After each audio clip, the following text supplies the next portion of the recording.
नमस्कार फ्रेंड्स, मेरा नाम जतिन जाजल है। आज हम इनकम टैक्स के प्रावधान सेक्शन 43B की जो पेमेंट टू एमएसएमई यूनिट है उसमें बहुत ही बड़े बदलाव किए गए हैं, उसकी आज चर्चा करेंगे। तो section 43B of the income tax act says any sum payable by an SSE to a micro or a small enterprises beyond the time limit specified under section 15 of the MSME Act will be allowable as an expenditure only on the date of actual payment। इसका मतलब क्या हुआ, वो हम एक example की बदौर ये सीखते हैं कि वो क्या कहना चाह रहे हैं। फॉर एग्जाम्पल, आपका इस साल का मुनाफा 23-24 का 2 लाख रुपए है और आप पार्टनरशिप फर्म है तो 2 लाख के 30% आपको टैक्स भरना है। और इसमें आपने एक परचेज की हुई है 10 लाख रुपए की एमएसएमई यूनिट से, माइक्रो और स्मॉल यूनिट से, और वो 10 लाख की परचेजेस आपकी फॉर एग्जांपल 15 फरवरी को आपने करके रखी है। एमएसएमई ने आपको बोला है, वो यूनिट ने, कि within 30 days you have to make the payment, यानी कि 15 फरवरी तक आपको यह पेमेंट भुगतान कर देना है।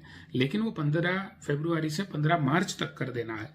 लेकिन आप वो 10 लाख रुपए का पेमेंट 15 मार्च को नहीं करते हैं, 31 मार्च तक भी नहीं करते हैं, बट एक्चुअल पेमेंट आप 15 अप्रैल को करते हैं। तो ये इनकम टैक्स एक्ट अभी ये कहता है कि जिस साल में परचेज किया वो साल में अलाउ नहीं होगा जब पेमेंट किया, क्योंकि वो आपके टाइमलाइन से ज्यादा हो गया है। तो जिस साल में पेमेंट किया तभी वो आपको एज एन एक्सपेंस बाद मिलेगा। तो क्या हुआ कि एक्सपेंस डिसअलाउ हुआ आपका 10 लाख रुपए का। तो अब प्रॉफिट आपका 2 लाख रुपए का था, उसमें से वो एक्सपेंडिचर ऐड होगा 10 लाख रुपए, तो 12 लाख की इनकम हो जाएगी आपकी, और 12 लाख की इनकम पर आपको इनकम टैक्स भरना होगा। तो ये बहुत ही बड़ा चेंज है। ये आपको हर आपका क्रेडिटर है वो देखना पड़ेगा। ये मार्च एंड तक आपको मैक्सिमम ट्राई करो कि जितने भी क्रेडिटर है उसको टाइम बाउंड आप पेमेंट दे दो। तो ये टाइम बाउंड कहाँ से है, हम फाइंड करें कि वो टाइम बाउंड कब होगा। प्लस ये एमएसएमई कौन है, तो एमएसएमई की डेफिनेशन है micro and small unit. Micro unit means जो यूनिट का टर्नओवर है वो 5 करोड़ से नीचे है और investment in plant and machinery है वो 1 करोड़ से नीचे है, तो वो माइक्रो यूनिट होगा। और investment in plant and machinery 10 crore से नीचे है एंड टर्नओवर 50 करोड़ से नीचे है, तो वो एक स्मॉल यूनिट हुआ। सो मैक्सिमम आपके सप्लायर है वो इसी कैटेगरी में होंगे, एक्सेप्ट वो कॉर्पोरेट है, कोई बड़ा टर्नओवर वाला है, तो ही वो एमएसएमई से यानी कि माइक्रो एंड स्मॉल से बाहर होगा। तो आपको ये आपके सप्लायर किस फॉर्म में है वो देखना जरूरी है। इसका ये मतलब नहीं है कि एमएसएमई रजिस्टर्ड ही होना चाहिए। एमएसएमई उद्यम आधार नहीं भी है तो भी एमएसएमई की डेफिनेशन में अगर वो फिट है तो वो एमएसएमई ही है।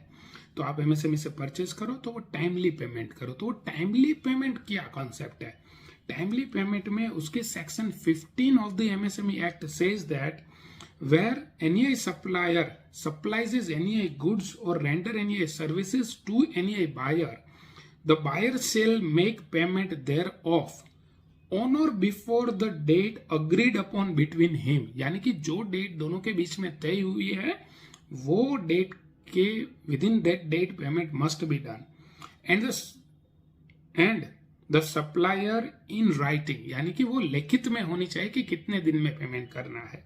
Where there is no agreement, यानी कि अगर लिखित में कुछ भी नहीं है, then before the appointed date, यानी कि वो एमएसएमई को अपॉइंटेड डेट के तहत आपको पेमेंट कर देना है।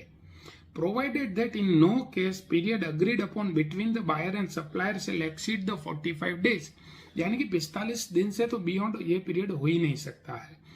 और अपॉइंटेड डेट कौन सा अपॉइंटेड डेट है, अपॉइंटेड डेट की डेफिनेशन भी एमएसएमई एक्ट में दी गई है कि अगर राइटिंग में कहीं पर नहीं है कि एमएसएमई ने सप्लाई किया और कब तक पेमेंट करना, तो उसका भी एक ब्यौरा दिया हुआ है कि appointed day means any day following immediately after the expiry of 15 days from the acceptance of goods और सर्विसेज।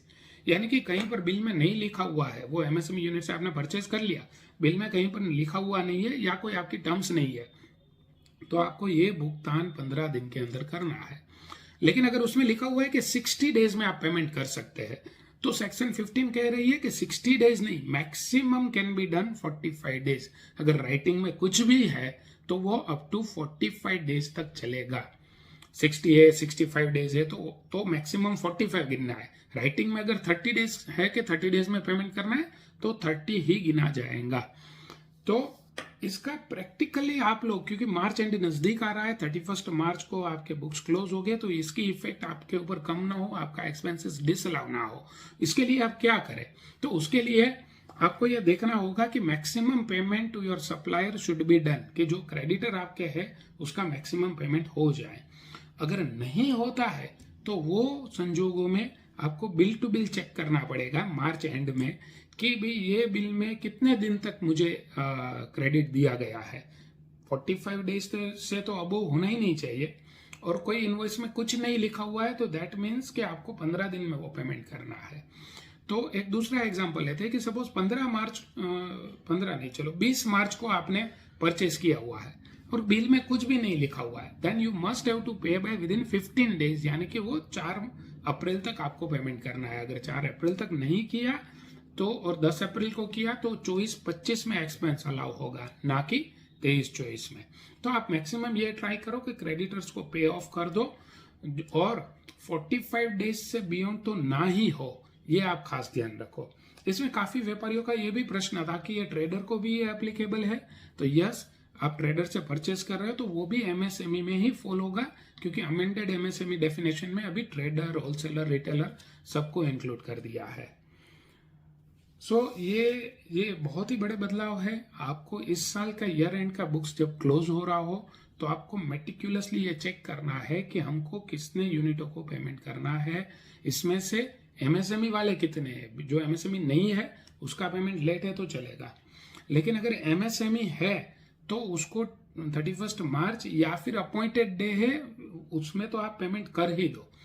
लेट पेमेंट हुआ, लास्ट ईयर का सपोज दिसंबर में परचेस किया है, उसका भी 45 दिन में पेमेंट करना था टर्म्स के हिसाब से, लेकिन 45 नहीं, आपने 31 मार्च को पेमेंट किया तो वो अलाउ हो जाएगा, क्योंकि वही साल में है, बेस्ड ऑन एक्चुअल पेमेंट है, तो वो वही साल में अलाउ हो जाएगा। मैक्सिमम परचेजेस 15 फरवरी के बाद की है, तो 15 फरवरी के बाद की है तो वो आप बिल में देखिए 45 डेज का क्लोज है, तो विद इन 45 डेज होना चाहिए। 15 फरवरी से पहले का जितने भी परचेज है वो तो आप 31 मार्च तक भुगतान कर ही दीजिए। एक दूसरी ओर से अगर इसको देखें तो अगर आप सेलर है तो भी आप अपने क्लाइंट को ये भी समझाए कि भी मैं एमएसएमई यूनिट हूँ, if you are following under that कि मैं एमएसएमई यूनिट हूँ, अगर आपको एक्सपेंसेस ये क्लेम करना होगा तो आप ये मेरे को पेमेंट 31 मार्च तक कर दीजिए, so that they do not gate disallowed. दूसरा ये भी क्वेश्चन काफी सारे व्यापारियों का है कि भाई एमएसएमई मतलब उद्यम रजिस्ट्रेशन है, वही है? No, MSME as per the definitions जो फॉल हो रहा है वो एमएसएमई है। उद्यम रजिस्टर है कि नहीं है, that's a separate matter and separate issue.